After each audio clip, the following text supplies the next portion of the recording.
Hey everybody, good morning. Day 80. Day 80, spiritual healthcare. Welcome everyone. Welcome guys. This is going to be a good day. We're delving into some pretty cool stuff today, into the lore and the mythos and the challenges of the concept of not only skinwalkers but Skinwalker Ranch. So we're going to talk about that today. Good morning everybody. And yes, my hair is blonde. It is blonde now. It is not. Do not adjust the color on your phones or tablets or whatever. No, my hair is actually blonde now. So good morning, everybody. Good morning, Kaz. Good morning, Darren. Good morning, Patricia. Good morning, Marge. Good morning, Dale and Wes. Everybody logging in this morning. Good morning to everybody. I hope you guys are doing awesome. I hope you guys had a fantastic weekend. Mark says she loves my hair. Thank you so much. Thank you. And Ed is saying, awesome video over the weekend with fire. Thank you guys. I'm so glad most of you caught it. I think it's a lesson that I always give in my live shows often when there's fire permitted and stuff like that. And so I wanted to at least record it and be able to stick it up there for you guys so you guys could benefit of it too. If you haven't seen it yet, it is on the EntitySeeker Facebook page as well as the YouTube page, and it's basically what I did this weekend is I changed, or I basically had I was working with fire. I was working with a new fire show and whatnot, and some new concepts. I have these brand new props that I wanted to try out, and I wanted to mess around with those, so I ended up doing that, and then in the process ended up recording that little video for you guys about changing paradigms, because I think it's such a great demonstration that sometimes show and tell is really the only way you can get it across, you know. So for those of you guys who have not seen it yet, it was basically what it is I'm talking about the idea of changing a paradigm, and I deal with the deep-rooted paradigm we all have, which is we've all been told, you can never touch fire. Fire's too hot to manipulate. Don't mess with it, all of that. And in the video, the whole point of the video was the idea that, even though there is some truth to, of course, that concept, we know fire can be hot and destructive and all of those things. But there is scientific loopholes that make it malleable, that we can manipulate it, that we can, do these amazing tricks with it. And it's just pure science. It's not magic tricks, right? It's just pure science. So the point of the video for me was to be able to get it across that, we have to really investigate and make sure that we're understanding all of our world before we start believing our own paradigms, whether it be what we were told as kids or what we've learned along the way. Is just be constantly investigating, approach stuff with fear instead of curiosity. And I will repost the link again today. So those of you guys who missed the fire demonstration, I will put that back up on the EntitySeeker page so you guys can catch it. Good morning, Sally. Nice to see you guys coming in by moving. Everybody like popping in and out here. This is awesome. This is awesome. So good morning to all of you. Good morning, Des. Something is different, he says. Yes, it is. It is. And Brandy was saying she loved fire. Thank you for sharing. It's my pleasure. I love doing this stuff. And fire is such a great way to teach. And I'll post more of those videos. The more I'm at the shop and stuff like that, I will post more videos for you guys, because there's so much when it comes to fire that we can learn from, and the elements and nature and all of those things. It's amazing. It really is amazing. There's so much in nature that we can pick up and learn and understand and apply to the paranormal and our lives and all of those things. And we're going to be talking a bit about those today, in regards to skinwalkers and the Skinwalker Ranch and the legends around it and the all of the things that are going on. There's so much to this place. There's so much. We could probably do a week on it and not be done. But it's worth delving into and understanding. So Nigel's saying new hair color. Yes, it is. It is. Yeah, this is what happens when you're bored on the weekend, and that's it. That's what happens. So no, it's actually closer to my actual color, is like this blonde color, but yeah. So it's really, really cool. And I'm looking forward to being able, now that I've access again to the garage that I usually practice in, thanks to the production, amazing family and production crew that I work with there. It's so incredible. So I'll be able to do a lot more fire stuff for you guys, which will be really, really good. It's been a bit of a challenge over the last number of months because there hasn't really been any place to go or practice or anything like that. So I was so glad to be able to sort of get back into it again, because I've got more props coming, and I have a prototype prop that's just been built for me, so that's coming in the mail now, and it's just, yeah, so there's a lot going on, tons going on.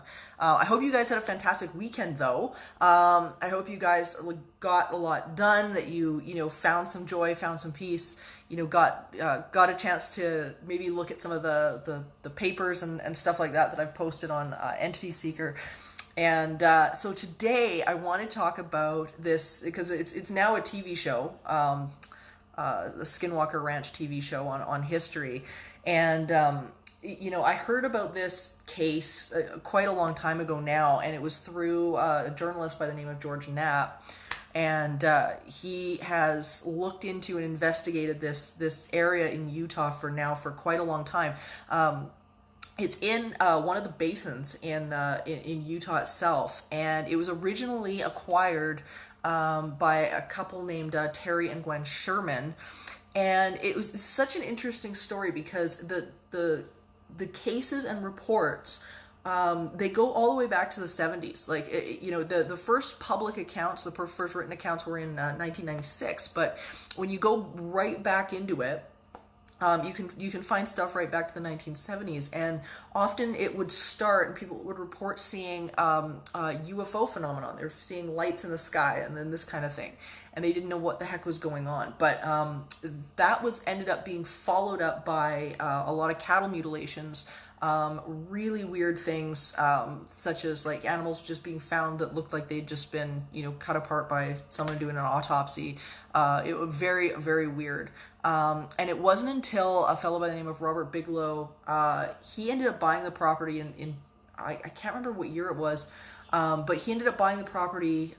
He was from Vegas, and he heard about the phenomenon. He ended up getting it for $200,000. He founded what they call the National Institute for the Discovery of Science, and he basically wanted to set up like a round-the-clock vigilance as to what the heck was going on. And they ended up writing a book, him and George Knapp, called Hunt for the Skinwalker. And so the history of this land is very interesting. And I'll get into why they call it the Skinwalker Ranch specifically, because there's a tie-in with all of this. But the Skinwalker, the idea of the Skinwalker, first of all, is a Navajo tradition, but there's stories within the Pueblo and the Hopi as well, that when you have a medicine man who has just kind of gone rogue, he's stopped using his healing for good things. He's now become, or she has now become something that is trying to hurt or curse people, or manipulate people in some way, and so basically they turn into what you'd consider almost like a negative witchcraft type idea. But it's said that these medicine men will then be able to, for example, turn into various predator animals and things like that. So stuff like coyotes and all of these different predatory creatures that don't quite look right. Like they just look kind of a little bit off. They look a little weird. And so the idea behind the Skinwalker is that when you've got one of these medicine men, that they're able to transform into these various things, but it's never good. And the encounters with Skinwalkers never end well. It's always something that turns into either a battle or a life and death situation and stuff like this. People don't usually walk away from Skinwalkers. So it's very interesting. So the property itself, it borders on a reservation. The Ute people owned that area, and then you have the Navajo, which are further over. So throughout history, when you start to get into it, like the Ute people and the Navajo, they never got along. That was just never a good combination. And the Navajo ended up taking some of those people for slaves and things like that, according to the history books. So there was a lot of warring that went on. There was a lot of just trauma and stuff that was going on there. So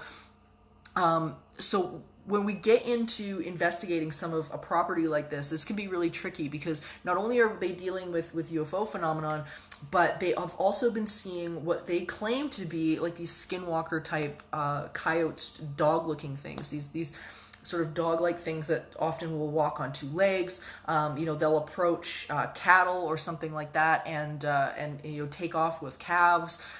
There was a story that was related by one of the sons who lived on the ranch, where he and his family were standing out by one of the pens, and they actually saw one of these like dog-like things come out of the woods, walk right up to the pen where they were standing, and try to take one of the calves out of the pen.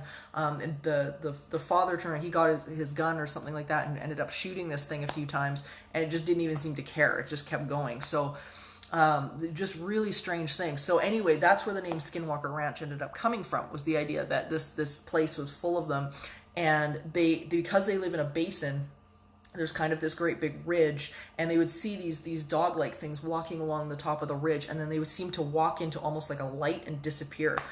So they would see all this stuff. So it was so bizarre. Like this case, it's one of those things you can either get your head around or you can't at all. There's no middle ground with this. Probably the story that blew my mind the most was an incident where the father had gone into, he was dealing with his cattle, and they had one bull who was just temperamental bugger, just really big old bull, just super temperamental.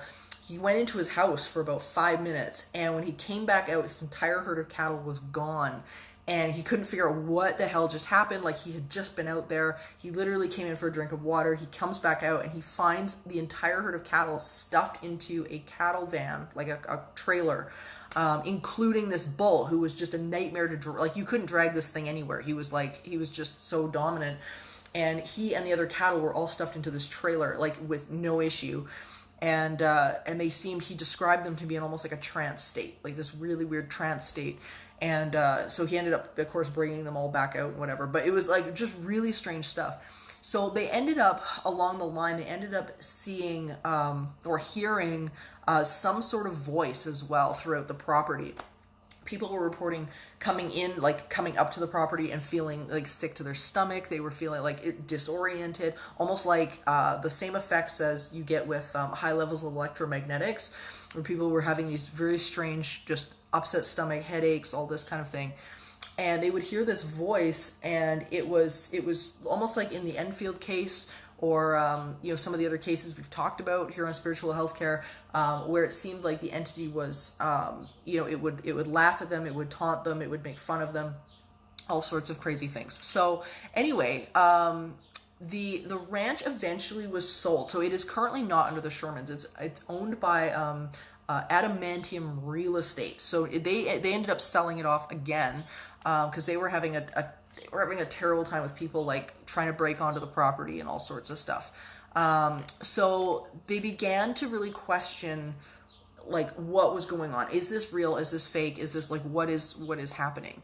So in 1997, the ranch was sold off to a biochemist of all people, Colm Kellier, I think his name was. And again, they were seeing this dog-like creature like come onto the property and doing all sorts of things like this. This seemed to just be something that was prevalent all the time. There was another area which is basically like a sort of like a modern day Pagosa Springs, like and Durango kind of area, where it's like a waterway. And that area as well has been told to them that it's just, you don't touch it. You don't touch the water. There's something going on. It's like it's cursed, or something like that. And it's known as sort of this gateway into another property called Bottle Hollow. And Bottle Hollow is the property next door, and they're running into the same problem. They're having the same issues with all of this stuff. So a lot of these lights, these sort of shimmering belt-like shapes of light that will just like move in and disappear and come back out and all of these kinds of things. It's really, really bizarre. So anyway, so now there's this new TV show. Called Skinwalker Ranch, and so the question that came into me that spawned this topic was, if you had the opportunity, would you tackle an investigation at Skinwalker Ranch? Would you do it? And the answer is yeah. I think that would be a fascinating, absolutely fascinating journey. You'd have to have the money. Things like this, you gotta have the money, and you'd have to have a team of people who were the best minds in the world. Really, I mean, this is. I think my take on Skinwalker Ranch is the fact that I think we're dealing with a property. I don't think it's a hoax, but I do think we're dealing with a property that is defying a lot of conventional quantum mechanics science, and we have to be ready to get into the realm of quantum mechanics in order to understand it. We just do. It's so bizarre. Time seems to not exist or exist maybe in a purer form than it does in the rest of the world. There seems to be it seems to be easily manipulated. There's a plethora of paranormal phenomenon there. I think it would be absolutely fascinating to go in there and do what they're doing and investigating and being able to experience some of this stuff in a setting where it could be recorded and whatnot. Similar to what George Knapp and some of the people that he was with managed to be able to do. I'm going to post a link to George Knapp's. He did about a 2-hour talk. This was, I can't remember what year it was. I can check. 2018. He did about a 2-hour talk at UFO Fest in 2018 about Skinwalker Ranch, and I'm going to post a link to that so you guys can watch the whole thing. He interviews the people that were there. They interviews the people that were experiencing it, and they go right through the gambit of events that happened. So I'm going to post that for you guys to watch, because it is just the craziest thing you guys will ever see. Like, you will never forget it. It's one of those. It definitely changed my experience on it. So when we get into stuff like this, and we get into sort of things that have been a crossover between television shows and like television shows and media and actual phenomena, we have to really start being careful about how we're piecing this stuff out, right? Because when we get any sort of television involvement, sometimes we have to be careful about, of course, what we're seeing, what we're believing. If stuff is scripted, we have to question what it is that we're looking at. So I think one of the cases, and I'll touch on this briefly because I think it's so relevant, is the case of Slender Man and the murders that were that continued because of it and were executed because of these two girls' obsession with Slender Man. It wasn't the creator's fault at all. It was just you had two girls who were mentally ill who went into a just a really bad spiral, and it triggered a whole series of events. So I think this is a good comparison in a way between where the line is drawn between something that is has a basis in real life, such as Skinwalker Ranch, that has then sort of been eventually shown as a documentary or television show or things like that, where we have something like Slender Man, where it has it literally originated on the internet, and then later on it came out as, of course, something that was a complete hoax and whatnot, but led to some serious events actually happening. So Slender Man was interesting. I don't know if you guys have remembered it. It's now it's in pop culture now all over the place. His character went just viral. But it was this sort of very tall, skinny, lanky image of sort of this faceless man that was, I don't know, like 8-9 feet tall, with these long limbs and oftentimes dressed in a suit. You'd see it dressed in like this black suit, but no face. And it was started by a guy by the name of Morgan Knudsen, no relation. And he ended up posting this amazing horror story on Creepypasta. And it was cool. Like, it was just the coolest thing. Really good story, really well written. And it ended up that these two girls, a girl named Morgan and Anissa, Again, no relation. I don't know what it is with my name in this story. But these two girls, 12 years old, Morgan and Anissa, and their friend Peyton. And basically what ended up happening was that Morgan and Anissa ended up really buying into the whole Slender Man, the story. They read it on Creepypasta and they thought it was real. So they ended up basically getting all wrapped up in it and convinced themselves that they had to commit some sort of a murder or a crime, or at least that's what the Morgan had told Anissa, was that she had, unless they turned around and murdered somebody as a sacrifice to Slender Man, that their families were going to die. So it was a twisted story. So and a lot came out in court about this as to the inner workings of the psychology here and whatnot, which we'll talk a little bit more about tomorrow. Because there's lots to discuss, but basically what ended up happening was that they ended up turning around and taking Peyton out into the woods, and they got into this game of hide and seek, and they ended up stabbing this girl 19 times, and it was in 2014. So this was really recent, but it was pretty horrific. They ended up stabbing her in the chest, the abdomen, the legs. She ended up at the Memorial Hospital. She ended up in ICU, but she survived it. She actually survived it.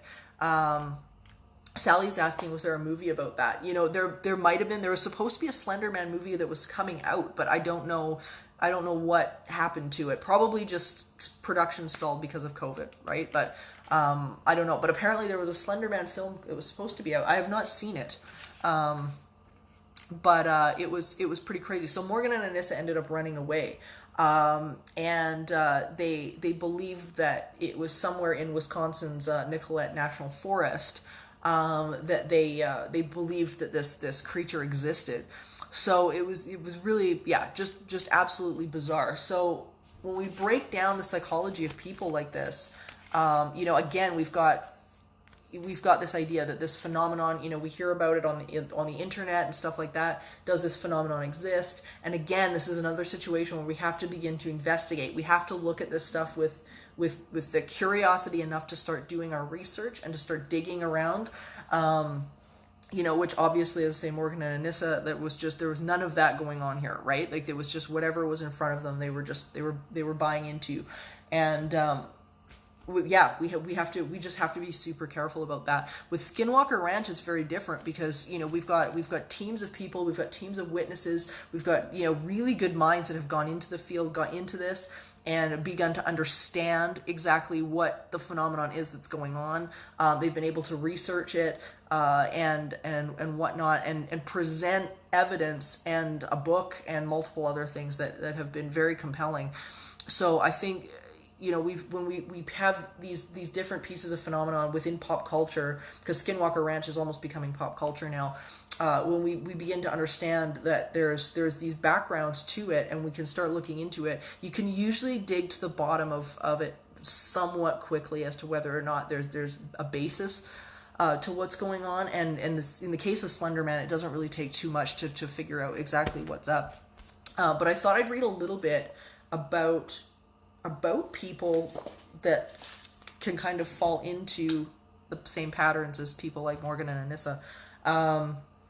And I thought I would read this a little bit because I think this is something that's really interesting. And I mean, when we look at what causes people to act as if they are whether or not they're delusional, or whether there's just some sort of just toxic, corrupted core. Because there's something wrong there's something really wrong with somebody, especially somebody at 12, who is 6 months. It took them 6 months to plan this, apparently. Whose mind becomes preoccupied with something like that and sees it as okay to turn around and then, literally plan to commit murder, especially somebody who they knew for a very, very long time. So I wanted to read a little bit of Life Code this morning because I think it's relevant. And whether it applies to them or not, I'm not a psychologist, so I don't, I can't sit here and pretend to diagnose them or anything like that. But I thought this was some interesting information for us in relation to what to kind of look for and what to observe with people in general, and maybe present a theory as to why some of this might have happened. So I wanted to read a little bit out of Life Code. This is one of the best books I've ever read. I tote this book a lot because this book has saved me so many times. It's Life Code by Dr. Phil McGraw, and it is the forensic psychologist's perspective on people who are manipulative, people who are they've got that disrupted core, and how they think completely different than you and I do.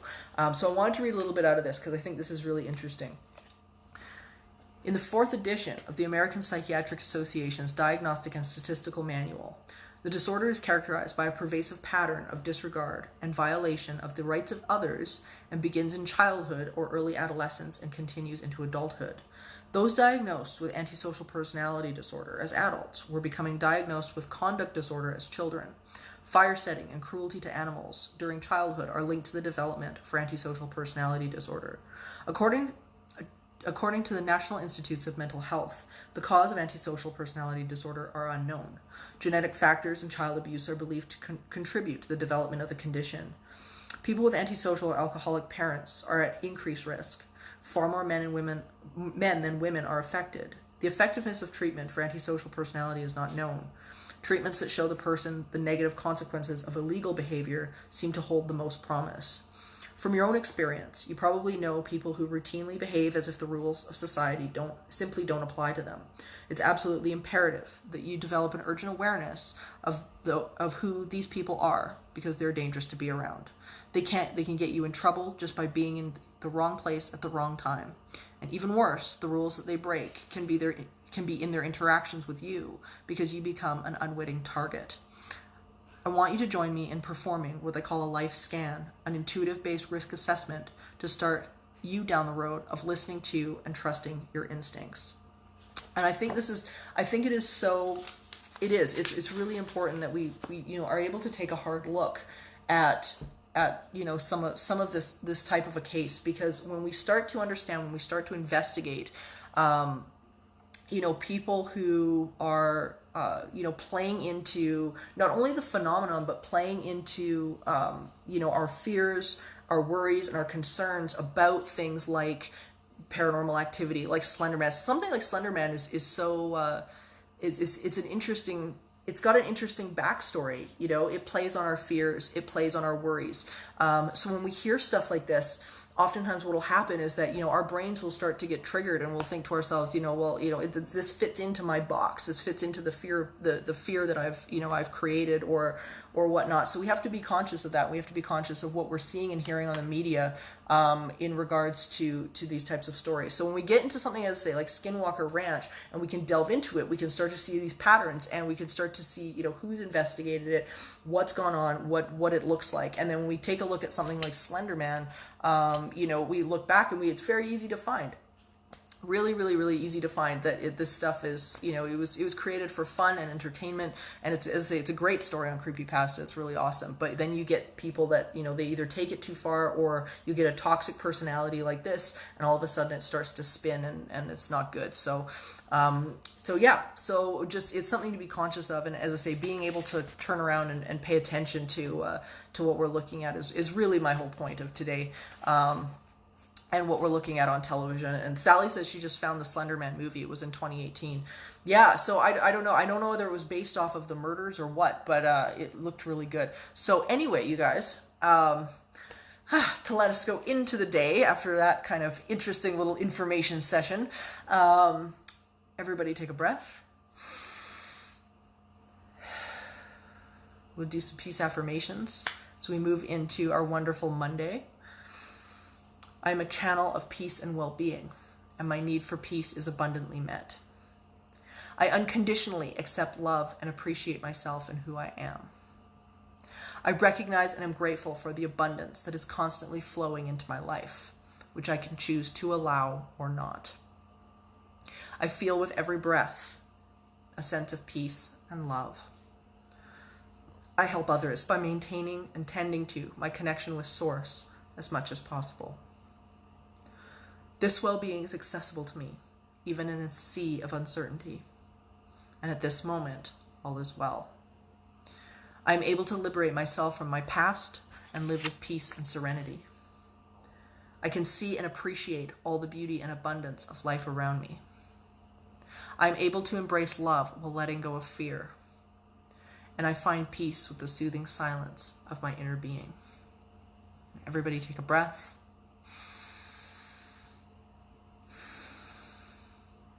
I also wanted to add today to congratulate the LGBTQ community in America today. There was some amazing breaking news. I don't know how many people have gotten a chance to see it yet. The Supreme Court has announced that all the employees are protected by the Civil Rights Employment Statutes, and that just happened this morning. I'm so thrilled for all of you in the LGBTQ community.